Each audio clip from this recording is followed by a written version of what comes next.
Kemudian saksi, apakah saksi mengenal seseorang yang bernama Harun Masiku? Kenal. Bisa dijelaskan Harun Masiku ini profilnya siapa? Apakah dia kader atau bagaimana prosesnya sehingga bisa menjadi kader di PDIP? Saya dikenalkan Pak Harun ini saat momentum pencalekan. Pada saat apa? Momentum pencalekan. Pada tahun? Tahun 2009. 2019 apa 2019? 19, sorry. 2019. Oke. Nah, di situ saya tahu dia itu kader baru. Oh, di situ saksi mengetahui dia kader partai. Karena saya nggak pernah kenal sebelumnya. Nah, Dan pada saya saat nggak itu apakah Pak Harun Masiku itu juga caleg untuk pemilu pada tahun 2009 itu? Ya, caleg. Caleg ya. Itu di dapil mana sepengetahuan saksi?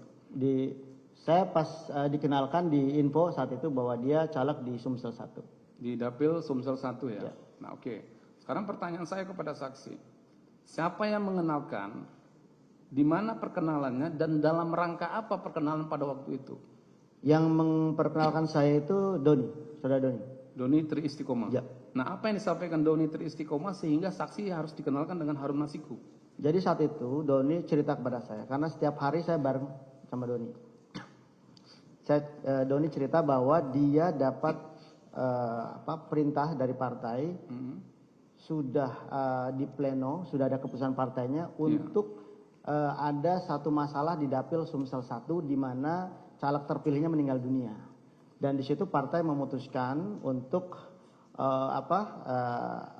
keputusan partai itu untuk mengisi calon caleg terpilih di situ menjadi Harun Masiku. Sebentar saksi ya. Ya. Yang disampaikan Doni itu yang meninggal itu salah satu caleg atau caleg yang mendapatkan suara terbanyak pada waktu itu? Caleg yang kebetulan suaranya terbanyak. Itu yang disampaikan Doni ya? Sampai Doni. Jadi kita ngobrol dulu. Ngobrol ya? Diskusi dulu. Ini apa ceritanya kan? Seperti apa? Dia dapat penugasan itu dan dia minta bantu dibantu support, dan kemudian setelah itu ya sudah, mana orangnya kan gitu. Pada saat itu saksi kan menceritakan mendapatkan tugas partai untuk apa tadi? Untuk apa tadi tugasnya? Tugas Doni tadi yang disampaikan ke saksi. Doni itu untuk dia cerita dulu. Ya. Ceritanya apa? Dia cerita bahwa dia dapat tugas dari partai. Ada satu case di dapil Sumsel 1 di mana caleg terpilih yang suaranya terbanyak itu meninggal dunia, dan kemudian atas nama Najrun Kemas, dan suara terbanyak berikutnya itu Rizky Aprilia. Kemudian dia diminta bantu untuk menyusun sebuah fatwa yang diajukan kepada Mahkamah Agung untuk supaya suara caleg terpilih yang meninggal ini diserahkan ke partai supaya partai punya otoritas memberikan surat itu kepada siapa sesuai dengan keputusan partai. Nah, di situ dia bilang bahwa sudah ada keputusan pleno Harun Masiku yang ditetapkan menjadi caleg penggantinya. Di situ, dan kemudian Doni ya udah saya kenalin nih ke Harun Masiku. Di situlah saya kenalan. Ya. Nah, pada saat itu Doni menceritakan yang memberikan tugas kepada dia itu siapa? Pak Sekjen. Pak Sekjen ya. Nah, kemudian pertemuan saksi dengan Pak Doni dengan Harun Masiku itu di mana pada waktu itu? Saya lupa tempatnya. Biasanya bertemunya di mana? Kita biasa di kafe. Gitu. Ya, di kafe mana? Banyak ada di situ, yang paling dekat kan ada Megaria, terus dia ada di kafe yang di mall-mall seperti itu. Ya, ini kan ada di dapil saksi nomor 27, biasanya ketemu di Metropol Menteng atau di Mall Plaza Indonesia Grand Hyatt. Ya, betul. Seperti itu ya, sering ketemu di situ ya. Betul. Baik. Nah, kemudian saksi ya, pada saat pertemuan bertiga tadi, ya kan saksi diminta. Ya. Permintaannya apa? Diminta oleh Doni. Doni apa yang disampaikan pada saksi? Diminta bantu. Diminta untuk bantu untuk menjalankan misi ini. Menjalankan misi. Ya. Apa istilahnya? Menjalankan bahwa misinya cuma hanya dua di situ. Satu, turun dari Mahkamah Agung itu semacam fatwa. Ya kan? Yang kedua adalah bagaimana Harun karena sudah dapat keputusan partai seperti itu harus jadi DPR RI. Gitu. Ya. Baik. Berarti pada saat itu Doni istri Istiqomah itu ada mengatakan akan mengawal perintah dari terdakwa ya, Ya, selaku sekjen untuk pengurusan Harun Masiku. ya. Ya, baik. Nah kemudian pada saat itu apa yang saksi sampaikan kepada Harun Masiku dan Doni setelah ada permintaan dari Doni? Ya, kami di situ diskusi Pak Jaksa. Ya. Ingat saya itu kita memang sebelum melangkah kita harus detailkan dulu materinya. Kita simpulkan di situ hanya ada 3 cara untuk mengganti untuk mengisi Harun ke jabatan tersebut. Yang pertama adalah pemecatan. Ya. Yang pertama adalah PAW, sorry. Oke. Nah, di PAW itu untuk melakukan pergantian antar waktu dari Rizky kepada Harun, jalannya tunggal, hanya pemecatan sebagai anggota, dan itu tidak mudah. Itu dianggap hal yang tidak mungkin. Kenapa? Karena saat itu PD Perjuangan kan sudah menjadi partai modern, Pak Jaksa, di mana artinya memang ini organisasi semua tata perilakunya, tata organisasinya sudah diatur oleh regulasi, oleh peraturan partai, sehingga itu kita geser, tidak mungkin. Yang kedua lewat jalan normatif. Yang kedua lewat jalan minta Rizky mundur. Itu diskusi kami saat itu pertama. Minta Rizky mundur ya? Itu salah satu solusi.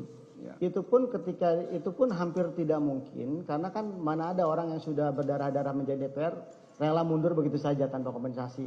Kalaupun dengan kompensasi itu belum tentu kan. Itu yang kedua. Yang ketiga adalah secara normatif melalui jalur hukum. Ya. Nah, Doni saat itu sedang mengupayakan fatwa Mahkamah Agung. Jadi jalan itu yang kita tempuh saat itu. Ya. Dan di situ saya sama Doni, oke, kita jalan. Gitu ya. Itu. Oke, sampai situ dulu ya. Ya. Saya ingin mempertegas nih. Ya. Nah, pada saat saksi ikut terlibat ya. Ya. Ikut membantu lah, jangan terlibat. Ya. Ikut membantu pengurusan Harun Masiku ini. Ya.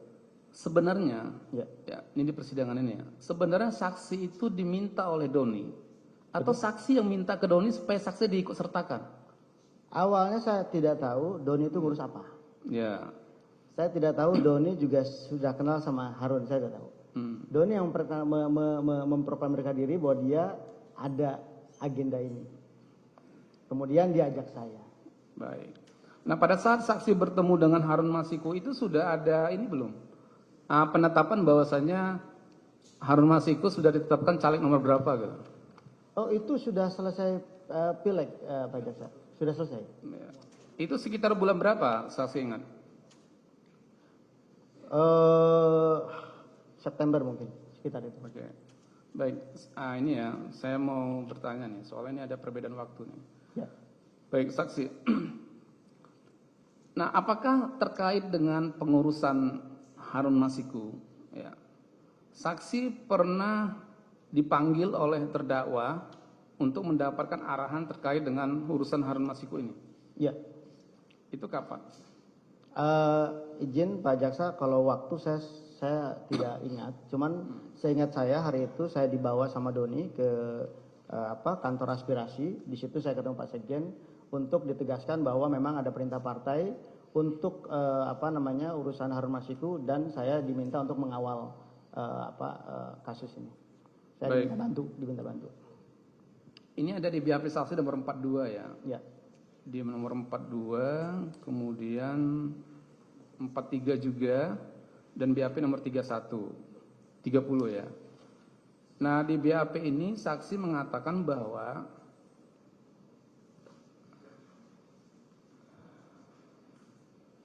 baik. Nah, di BAP ini saksi mengatakan saksi dipanggil atau dibawa oleh Doni pada waktu itu. Seingat saya, karena Pak Sekjen juga tidak tahu saya dilibatkan. Seingat saya dipanggil, dibawa sama Doni untuk di rumah aspirasi ya? Betul. Di Jalan Sultan Syahrir nomor 12A Jakarta Pusat, benar ya? Betul. Nah, di BAP saksi nomor 42 ini saksi mengatakan di pertengahan tahun 2019. Ya, mungkin. Nah, makanya saya mau bertanya dulu nih. Duluan dipanggil oleh terdakwa atau duluan saksi bertemu Doni? Mana duluan? Doni dulu. Doni dulu. Nah, berarti ini masih di pertengahan tahun 2019. Ya. Seperti itu ya? Betul. Nah, kemudian pada saat itu apa arahan dari terdakwa kepada saksi dan Doni istri Istiqomah? Bahwa satu, saya sudah jelaskan juga di BAP bahwa ini ada keputusan partai, tolong dikawal. Ya, awal seperti itu ya? Ya. Nah, saksi ada bertanya pada waktu itu, kenapa harus Harun Masiku gitu? Ada nggak? Dulu sebagai kader kita nggak hanya menjalankan itu. Anda menjalankan tugas ya. Ya. Baik. Nah kemudian saksi ya, terkait dengan kronologis ya, kronologis upaya untuk pengurusan Harun Masiku kan seperti itu ya. Ya. Jadi kan saksi sudah menjelaskan panjang lebar nih.